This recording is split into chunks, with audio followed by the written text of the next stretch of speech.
ನಾನ್ recent ಆಗಿ R Nagar ಹೋಗುವಾಗ ಒಂದು ಮೊಟ್ಟೆ ಕತೆ ಅನ್ನೋ ಶಾಪ್ ನನ್ ಕಣ್ಣು ಬಿತ್ತು. ಹೆಸರೇ ಎಷ್ಟು ಡಿಫ್ರೆಂಟ್ ಆಗಿದೆ, ಇಲ್ಲಿ ಸಿಗೋ ಐಟಮ್ ಎಷ್ಟು ಡಿಫ್ರೆಂಟ್ ಆಗಿರುತ್ತೆ ಅಥವಾ ಏನೇನಿರುತ್ತೆ ನೋಡೇ ಬಿಡೋಣ ಅಂತ ನಾನು ಈ ಶಾಪ್ ನ ವಿಸಿಟ್ ಮಾಡಿದೆ.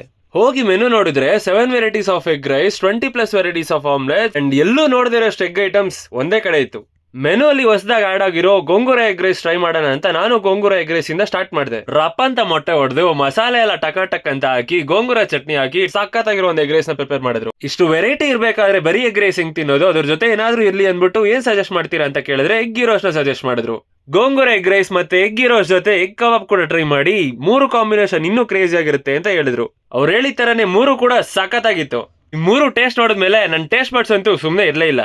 ಇನ್ನೂ ಏನಾದ್ರು ವೆರೈಟೀಸ್ ಟ್ರೈ ಮಾಡ್ಲೇಬೇಕು ಅಂತ ಫಿಕ್ಸ್ ಆಗೋಗಿ ಎಗ್ ಕುಲ್ಫಿನ ಆರ್ಡರ್ ಮಾಡಿದೆ. ಅದ್ರ ಮೇಲೆ 2 ತರ ಸಾಸ್ ಹಾಕಿ ಪೆರಿ ಪೆರಿ ಪೌಡರ್ ನ ಉದುರಿಸಿ ಕೈ ಕೊಟ್ಟೆ ಬಿಟ್ರು. ಇದ್ರ ಟೇಸ್ಟ್ ಅಂತೂ ಆಹಾ ಸಖತ್ ಕ್ರೇಜಿ ಆಗಿತ್ತು. ಅಂಡ್ ಇಲ್ಲಿ ಎವ್ರಿ ಮಂತ್ ಕೂಡ ಏನಾದ್ರೂ ಒಂದು ಯೂನಿಕ್ ಆಗಿರೋ ಒಂದು ಡಿಶ್ ನ ಆಡ್ ಮಾಡ್ತಾನೆ ಇರ್ತಾರೆ. ಹಂಗೆ ನೆಕ್ಸ್ಟ್ ನಾವು ಆರ್ಡರ್ ಮಾಡಿದೆ ಕೊರಿಯನ್ ಎಗ್ ರೈಸ್. ಸ್ಪೈಸಿ ಆಗಿರೋ ಎಗ್ ರೈಸ್ ಮೇಲೆ ಬ್ಯಾಲೆನ್ಸಿಂಗ್ ಆಗಿರೋ ತರ ಹಾಫ್ ಬಾಯ್ಲ್ ನ ಹಾಕಿ ಕೊಡ್ತಾರೆ. ಎರಡನ್ನು ಮಿಕ್ಸ್ ಮಾಡ್ಕೊಂಡು ತಿಂದ್ರೆ ಸ್ವರ್ಗಕ್ಕೆ 2 ಮೆಟ್ಲು. ಸ್ಪೈಸಿ ತಿನ್ನೋರ್ಗಂತೂ ಈ ಡಿಶ್ ಹೆವೆನ್.